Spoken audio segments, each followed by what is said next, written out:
Squier Classic Vibe Bass 6 unboxing and demo.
The Fender Bass VI is an oddity, even among six-string basses. It's the only instrument I would truly call a bass guitar. It's literally just a six-string guitar, but with a longer neck, heavier strings, and tuned an octave lower. That makes the four lowest pitch strings identical in pitch to a standard four-string electric bass. But even though it shares its 30-inch scale with short-scale basses like the Fender Mustang, the strings are a lighter gauge, and they're a lot closer together, so it feels like playing a guitar, not a bass. The Bass VI shares a lot of characteristics with the Fender Jazzmaster guitar.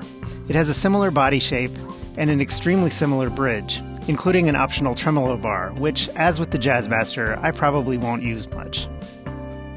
I talked about the history of the Bass VI in my video about the Kataxon $69 six-string bass, so I encourage you to check that out. Suffice to say, if it was good enough for the Beatles, it's good enough for me. This particular Bass VI came in a custom metallic purple finish with matching headstock. It's a Chicago Music Exchange exclusive. I pre-ordered it in February and waited 3 months for it to arrive, but it's finally here. This Bass VI is part of the Squier Classic Vibe series and sells for $519, a $20 premium for the custom finish, but I think it was well worth it. The bass looks amazing. The serial number on this Bass VI begins with ICSK, which indicates that it was manufactured by Cort in Indonesia. Cort's factory does great work, and this is another stellar example. I found no issues whatsoever with the build quality of this instrument. The Squier Classic Vibe Bass VI has a poplar body and a maple neck with an Indian laurel fretboard and pearloid inlays. The fretboard was a bit dry, as is typical, but I planned to swap the strings anyway, which gave me an opportunity to oil the fretboard. I noticed with the stock strings that there was some buzz on the low E string. I was going to raise the action on that string until I discovered that the bridge on this instrument is very different from the types of bass bridges I'm used to working with. This instrument really is designed as a guitar. It's a floating bridge that's not actually attached at all and can only be raised and lowered on each end.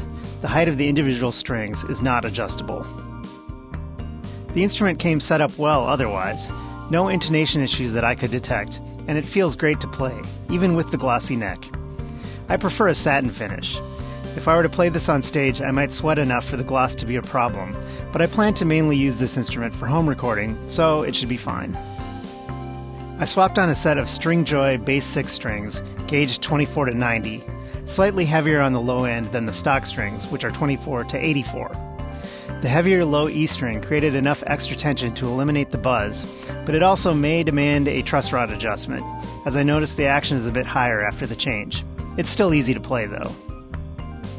The Bass VI is a very technical instrument, with 3 single coil pickups, 4 slider switches, and a master volume and tone control. The first 3 switches are on-off controls for the 3 pickups. You can turn the pickups on in any combination for a variety of tonal options. The 4th switch is what they call a strangle circuit. It's supposed to cut the bass frequencies for when you're playing this instrument more like a baritone guitar, along with a regular bass. I found the switch does what it says, but it also really cuts all frequencies, drastically reducing the overall output of the instrument. It's so extreme that the tone knob virtually becomes another volume control. With the strangle circuit engaged and the tone turned down, the output is almost inaudible. Honestly, I probably won't use the strangle circuit much. I'm not sure if mine is wired incorrectly or if this is just how it works, but I suppose with a compressor or volume pedal, you could compensate for the drastically different output levels in a performance situation. So, does it sound like a bass? Yes and no. Even with full bass output, the tone is a bit thinner than a regular bass because of the lighter gauge strings. The bridge also causes it to have some weird acoustic properties that are a bit hard to describe, but I think it's basically producing some undesirable overtones. Who is this instrument for? It's not for a bassist who just wants to be a bassist. I'd come back to the Beatles. They used it whenever John or George needed to play bass because Paul was playing another instrument. It will be more comfortable for a guitarist than a regular bass due to the string spacing and overall feel. It's also good for a bassist who wants to experiment a bit, which is how I'll end up using it.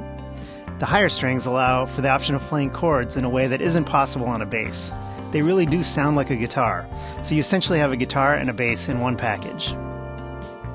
I play bass in a band with no chordal instruments, so I see some potential for using it to simultaneously play bass parts and add in some chordal elements. It's great if you want that baritone guitar sound that was used a lot in the 1960s, or if you want a dark and gloomy goth sound, like the way Robert Smith uses a similar instrument made by Schecter with The Cure. Overall, while I find the instrument has some design flaws, or at least design quirks, and it requires some adjustment to play, regardless of whether you're a bassist or a guitarist, it does have some unique potential for exploration. As such, I think Squier's $500 price point is right on the mark for a quality instrument, but one that doesn't break the bank. I don't think I could justify spending more than that on a niche instrument like this, but Squier is a great option. The music you've been hearing in the background throughout this video features a couple layers of the Squier Bass VI in context with drums and synths. But now let's check out what it's able to do all on its own. The track you're about to hear uses some Logic amp presets, but almost no effects, so it gives you a chance to hear the instrument's natural characteristics.